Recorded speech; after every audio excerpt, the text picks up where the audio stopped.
आज आपल्या आईस्क्रीम क्लासचा डे 1 आहे। या पहिल्या भागात मी तुम्हाला व्हॅनिला आईस्क्रीम आणि ओरिओ आईस्क्रीम शिकवणार आहे। तर 100% प्रोफेशनल पद्धतीने आईस्क्रीम कशी बनवायची ते मी शिकवणार आहे। तर रेसिपीला सुरुवात करूया। इथे फुल क्रीम दूध घेतलेलं आहे, म्हशीचं दूध वापरायचं आईस्क्रीमसाठी। जाड बुडाचं पातेलं घेतलेलं आहे आणि 100% प्रोफेशनल पद्धतीने आईस्क्रीम जर बनवायची असेल तर असे मेजरिंग कप लागतात। तर हे मेजरिंग कप आणि स्पून ऑनलाईनही मिळतात आणि जिथे केकचं मटेरियल मिळतं रॉ मटेरियल त्या दुकानात सुद्धा मिळतात। आता या 4 मेजरिंग कप मधला आपल्याला सगळ्यात मोठा कप आणि सगळ्यात छोटा कप आहे ना तो वापरायचा आहे आईस्क्रीमसाठी। आणि या 4 स्पून मधला म्हणजे चमच्यांमधला सगळ्यात मोठा चमचा आणि 2 नंबरचा चमचा वापरायचा आहे। म्हणजे 1 कप आणि 1/4 कप आणि 1 टेबलस्पून आणि 1 टीस्पून असे आपल्याला वापरायचं आहे। तर असे प्लास्टिकमध्ये सुद्धा आपल्याला मेजरिंग कप मिळतात, हे जरा स्वस्त मिळतात आणि स्टीलचे जरा थोडेसे महाग मिळतात। तर आपल्याकडे जे असेल ते वापरू शकतो आपण। मोठ्या कपने म्हणजे 1 कपने आपण इथे दूध घेतलेलं आहे। दूध कच्चंच घ्यायचं, तापवलेलं घ्यायचं नाही। डायरेक्ट डेअरीमधून आणलेलं असेल तर ते तसं वापरायचं किंवा पिशवीतलं दूध डायरेक्ट वापरायचं आहे, अजिबात तापवून घ्यायचं नाही। म्हशीचं दूध आणि कच्चंच दूध वापरायचं आहे। तर 1 कप आपण कच्चं दूध घेतलेलं आहे। आता 1/4 कप दूध पावडर घ्यायची म्हणजे मिल्क पावडर। मिल्क पावडर जर तुमच्याकडे नसेल तर तुम्ही डेअरी व्हाईटनरसुद्धा वापरू शकता। किराणा मालाच्या दुकानात 10 रुपयाला पुडी मिळते डेअरी व्हाईटनरची, ती सुद्धा वापरू शकता। आता 1/4 कप साखर घेतलेली आहे। तुम्हाला जर कमी गोड आईस्क्रीम हवी असेल तर तुम्ही साखर मिक्सरवर वाटून त्याची पिठी साखर करून मग 1/4 मोजून घ्या, म्हणजे कमी गोड आईस्क्रीम होते। इथे आम्हाला गोड आवडते म्हणून मी 1/4 कप साखर अख्खी घेतलेली आहे, वाटून घेतलेली नाही। आता इथे 1 टेबलस्पून कॉर्नफ्लावर घेतलेली आहे। कॉर्नफ्लावर चांगल्या ब्रँडची घ्यायची, सुट्टी कॉर्नफ्लावर वापरायची नाही। आणि आता हे पातेलं गॅसवर ठेवायच्या आधीच हे सर्व मिक्स करायचे, याच्या गुठळ्या होऊ द्यायच्या नाही।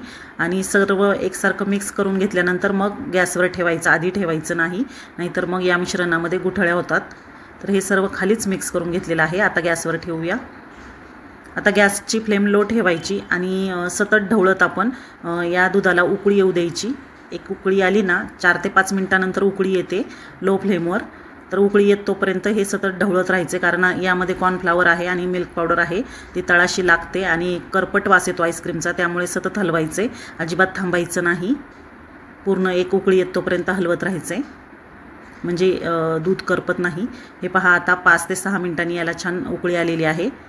हलकीशी उकळी आल्यानंतर गॅस बंद करायचा आहे। तर याला हलकीशी उकळी आली, गॅस बंद केला आणि पातेलं खाली ठेवलेलं आहे। तर हे मिश्रण आता पूर्ण रूम टेम्परेचरवर थंड करून घ्यायचे। फ्रीजमध्ये ठेवायचं नाही थंड होण्यासाठी, बाहेरच ठेवायचं किंवा फॅन खाली ठेवू शकतो आपण थंड होण्यासाठी। फ्रीजमध्ये न ठेवता रूम टेम्परेचरला पूर्णपणे थंड करून घ्यायचे। आता दूध पूर्णपणे थंड होतंय तोपर्यंत आपल्याला इथे व्हिप क्रीम तयार करून घ्यायची आहे। तर व्हिप क्रीम तुम्ही कुठल्याही कंपनीची, कुठल्याही ब्रँडची वापरू शकता। असं 1000 ग्रॅम म्हणजे 1 किलोचं पॅकेट मिळतं, त्याच्यामध्ये भरपूर प्रमाणात आईस्क्रीम होते, बऱ्याच वेळा आईस्क्रीम होते, किंवा केकसाठीही ही व्हिप क्रीम वापरतात। तर ही केकचं जे रॉ मटेरियल मिळतं तिथे मिळते ही व्हिप क्रीम।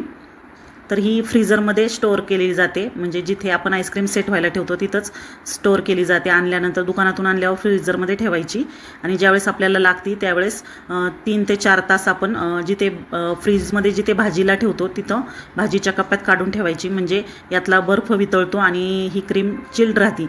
आपल्याला आईस्क्रीमसाठी किंवा केकसाठी ना चिल्ड क्रीम लागती, म्हणजे मेल्टेड स्वरूपात पाहिजे पण चिल्ड पण पाहिजे। म्हणून मग काय करायचं, फ्रीजरमधून काढून भाजी जिथे ठेवतो आपण भाजीपाला त्या कप्प्यात ठेवायची 3-4 तास आधी, म्हणजे त्यातला पूर्ण बर्फ वितळतो आणि क्रीम चिल्ड राहती आणि मेल्टसुद्धा होती। तर आता इथे अशी चिल्ड क्रीम घेतलेली आहे मेल्टेड स्वरूपात। 1 कप आणि 1/4 कप आपल्याला इथे क्रीम लागणार आहे। तर सगळ्यात मोठा जो कप होता तेवढा 1 कप आणि सगळ्यात जो छोटा कप होता तो 1 कप, असं 1/4 कप आणि 1 कप आपण क्रीम घेतलेली आहे व्हिप क्रीम मेल्टेड स्वरूपात, याच्यामध्ये आईस क्रिस्टल नाही। आता आपल्याला ही क्रीम इलेक्ट्रिक बीटरने फेटून घ्यायची आहे, म्हणजे त्याच्या डबल क्वांटिटीमध्ये होत तोपर्यंत आपल्याला याला फेटून घ्यायचं आहे। आपण या क्रीममध्ये अजिबात पाणी वापरलेलं नाही। आता हे इलेक्ट्रिक बीटरने चांगलं फिरवून घ्यायचं आहे, बीट करून घ्यायचे आहे। सुरुवातीला 1 ते 2 स्पीडवर करायचे, नंतर स्पीड वाढवायचे, म्हणजे क्रीम दुप्पट होत तोपर्यंत आपल्याला ही क्रीम फेटून घ्यायची आहे। तर प्रोफेशनल पद्धतीने आपण आईस्क्रीम बनवतोय, त्यासाठी हे बीटर असणं गरजेचं आहे। बीटरशिवाय क्रीम फेटली जात नाही प्रॉपर। तर हे पहा, अशा पद्धतीने इलेक्ट्रिक बीटरने आपण ही बीट करून घेतलेली आहे, क्रीम फेटून घेतलेली आहे। तर सॉफ्ट पीक येतोपर्यंत आपल्याला क्रीम फेटून घ्यायची आहे, म्हणजे क्रीम घट्ट पण झाली पाहिजे आणि क्रीम सॉफ्ट पण राहिली पाहिजे, अशा पद्धतीने आपल्याला फेटायची। तर हळूहळू स्पीड वाढवायचं आहे आणि सॉफ्ट पीक येतोपर्यंत आपल्याला क्रीम फेटून घ्यायची आहे। तर एक 9 ते 10 मिनटं किंवा 12 मिनटं लागतात आपल्याला क्रीम फेटायला। तर हे पहा, आता या बीटरवर जी क्रीम आहे ती झटकली तर पडत नाही खाली, पण हे असं पुढे टोक दिसतंय, म्हणजे ही क्रीम अशी थोडीशी हलवली तर त्याला टोक येतं, म्हणजे ती सॉफ्ट झालेली आहे आणि बीट पण झालेली आहे। तर अशा पद्धतीने आपल्याला 9 ते 10 मिनटं किंवा 12 मिनटं ही क्रीम फेटून घ्यायची। आता ही फेटून झालेली आहे। आता आपण व्हॅनिला आईस्क्रीम बनवतोय, तर व्हॅनिला आईस्क्रीमसाठी आपल्याला यामध्ये व्हॅनिला इसेन्स टाकावं लागणार। कुठल्याही ब्रँडचं, कुठल्याही कंपनीचं आपण व्हॅनिला इसेन्स 1 टीस्पून आपण इथे व्हॅनिला इसेन्स टाकलेला आहे। आता जे आपण थंड करण्यासाठी दुधाचं मिश्रण ठेवलं होतं रूम टेम्परेचरवर, ते पूर्णपणे थंड झालं आहे का नाही ते चेक करायचं आणि थंड झाल्यावरच यामध्ये टाकायचं आहे। गरम मिश्रण टाकायचं नाही अजिबात, रूम टेम्परेचरला थंड झालेलं हे दुधाचं मिश्रण पूर्ण टाकून घ्यायचं आहे। आता हे पूर्ण मिश्रण मी टाकलेलं आहे। आता यामध्ये आपल्याला कंडेन्स मिल्क किंवा मिल्क मेड टाकायचं आहे। तर मिल्क मेड, कंडेन्स मिल्क, मिठाई मेड काहीही म्हणतात याला, तर वेगवेगळ्या ब्रँडचे असतात, त्यामुळे वेगवेगळ्या ब्रँडनुसार याला वेगवेगळी नावं असतात। मिठाई made, milk made, condensed milk असं, तर तीनही एकच असतं। तर आपण इथे सगळ्यात जो छोटा कप होता 1/4 कप तेवढं कंडेन्स मिल्क घेतलेलं आहे किंवा मिठाई मेड घेतलेला आहे। तर तुम्ही हे घरी तयार करू शकता, घरी तयार केलेलं मिठाई मेडसुद्धा चालू शकतं। तर आता हे घेतल्यानंतर पुन्हा आपण झाकण लावून व्यवस्थित फ्रीजमध्ये ठेवायचं आहे। फ्रीझरमध्ये बर्फाच्या कप्प्यात नाही ठेवायचं, तर बाहेर ठेवायचं, फ्रीजच्या दरवाजामध्ये किंवा आतमध्ये भाजी ठेवतो तिथं ठेवू शकतो आपण हे स्टोअर करण्यासाठी। आणि आता हे इलेक्ट्रिक बीटरने एकदा एकसारखं फिरवून घ्यायचं, म्हणजे साधारण 1 मिनिटभरच फिरवायचं आहे। आता ओव्हर बीट करायचं नाही, म्हणजे ओव्हर फेटायचं नाही जास्त। तर हे पहा, अशा पद्धतीने मी फेटून घेतलेलं आहे सर्व कंडेन्स मिल्क, दुधाचं मिश्रण याच्यामध्ये व्यवस्थित, आणि जे आपण व्हॅनिला इसेन्स टाकले ते सुद्धा याच्यामध्ये व्यवस्थित मिक्स करून घ्यायचं, म्हणजे एकसारखा फ्लेवर सगळीकडे येतो। तर साधारण 1 मिनिटभरच आपण फिरवून घेतलेलं आहे। आता इथे आपलं व्हॅनिला आईस्क्रीमचा मिश्रण तयार झालेलं आहे। तुम्हाला जर संपूर्ण याचं व्हॅनिला फ्लेवरच ठेवायचं असेल तर तुम्ही असंच एका डब्यामध्ये, एअरटाईट डब्यामध्ये ओतून ठेवा आणि आईस्क्रीम सेट होण्यासाठी ठेवा, आपला व्हॅनिला फ्लेवर तयार होतो। आता इथे मी 2 फ्लेवर तयार करणार आहे, एक व्हॅनिला आईस्क्रीम आणि एक ओरिओ आईस्क्रीम, त्यामुळे मी यातला अर्धच मिश्रण मी डब्यामध्ये ओतलेलं आहे आणि आईस्क्रीम बनवण्यासाठी, सेट होण्यासाठी फ्रीझरमध्ये ठेवणार आहे। आणि उरलेल्या बेसमध्ये किंवा मिश्रणामध्ये मी ओरिओचं आईस्क्रीम बनवणार आहे। तर आईस्क्रीम सेट होण्यासाठी फ्रीजचं स्पीड जास्त ठेवायचं फ्रीझरचं, म्हणजे छान आईस्क्रीम तयार होते। 10 ते 12 तास फ्रीझरमध्ये आईस्क्रीम सेट होण्यासाठी ठेवायचं किंवा रात्रभर ठेवायचं, छान आईस्क्रीम बनते, प्रोफेशनल पद्धतीने आईस्क्रीम छान बनते। तर आता ह्या उरलेल्या मिश्रणाचा आपण ओरिओ फ्लेवर करणार आहे, ओरिओ आईस्क्रीम। तर त्यासाठी इथे ओरिओ बिस्किट घेतलेले आहेत। तर आता मिक्सरवर आपल्याला हे जाडसर वाटून घ्यायचे आहेत हे बिस्किट, याच्यामध्ये पाणी वगैरे काही टाकायचं नाही, कोरडेच आपल्याला मिक्सरवर वाटून घ्यायचे आहेत जाडसर। आता यातले एक बिस्किट मी साईडला ठेवलेलं आहे, वरनं गार्निशिंगसाठी वापरणार आहे। तर गार्निशिंगसाठी बाजूला ठेवणं हे ऑप्शनल आहे।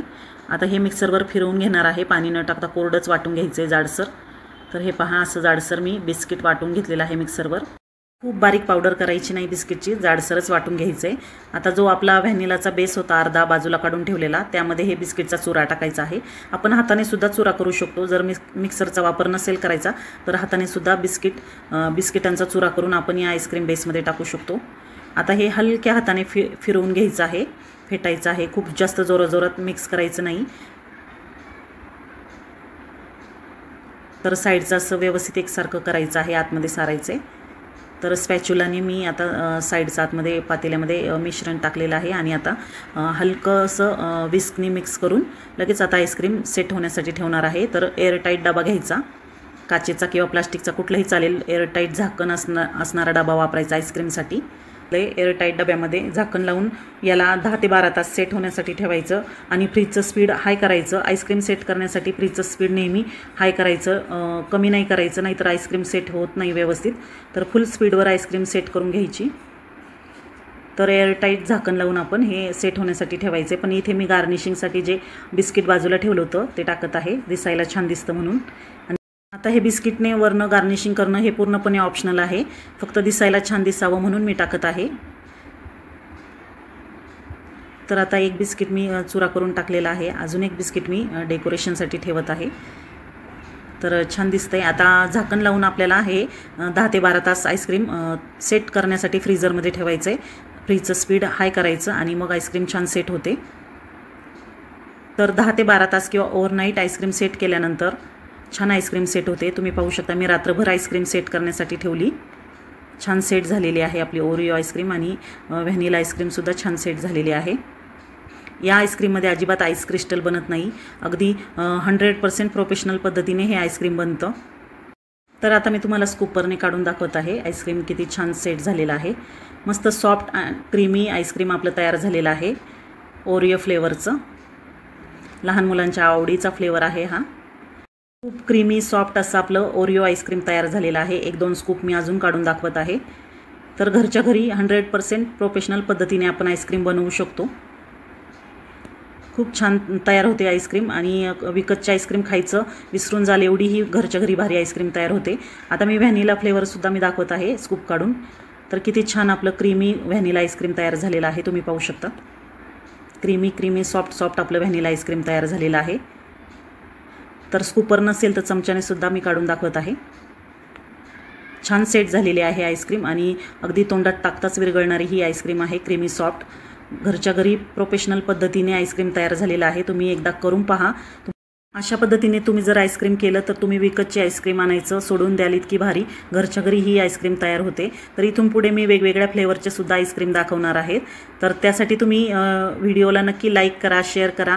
चॅनलवर नवीन असाल तर चॅनलला सबस्क्राईब करायला विसरू नका. नवीन रेसिपीच्या नोटिफिकेशनसाठी सोबतच बेल आयकॉन प्रेस करून ऑल नोटिफिकेशन ऑन करा, म्हणजे माझ्या येणाऱ्या इथून पुढच्या नवीन व्हिडिओचे नोटिफिकेशन तुम्हाला सर्वात आधी मिळेल. तर भेटू पुन्हा. Bye bye.